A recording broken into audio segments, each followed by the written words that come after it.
muke nuna wa soyayya rana ba su ne suke nuna mana salin soyayya.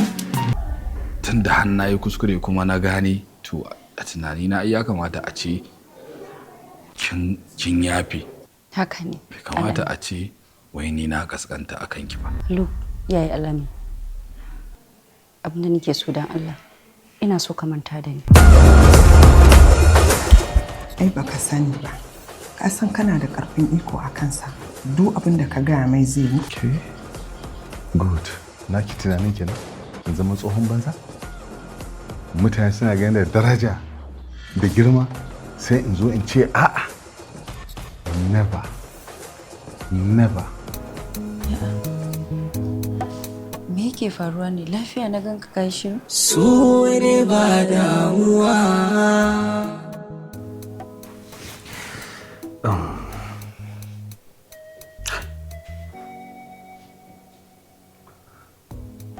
Wato madami ta akwai damuwa ne. Kana aurenka da Hairana ni na ce a yi shi kuma yanzu na ce an fasa.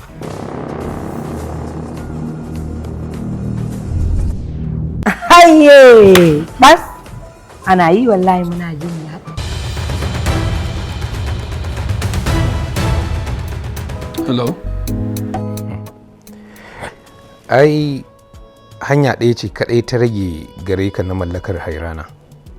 Hanya ɗayan nan ita ce idan aka kawar da Alhaji Bashir yayana. Daga nan kuma sai yadda na ga dama, sai yadda na sarrafa, ita kanta Hairanan za ta komo ƙarƙashin kulawata ne don ba ta da wani sama da ni. Don haka kai Hairana kake fako, ni kuma gaba ɗaya dukiyar ma nake so ta da hannuna. Kawai dai in ba su aiki don haka kawai me abin da za a buga a kwashe. Muna so ka fada mana sunan wane ne wanda za a kai shi. Ubana ne. Yes you can. Baba na ki za a kai shi. A to shi kansa? Uba Alhaji zai mutu. Allah. Yau ba mutunci. Yau ba mutunci. Kun ji? Mu je mu dauki mota.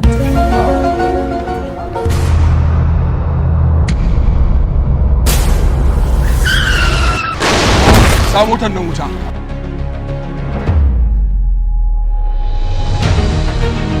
Zo ka shiga mota.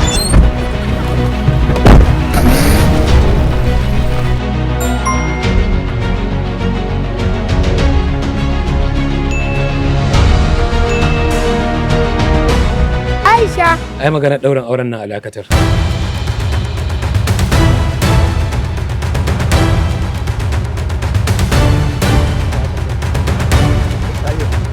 Ba abin da zai dakata da wannan ɗaurin aure. To ɗaurin aure ba za a yi ɗaurin aure ba.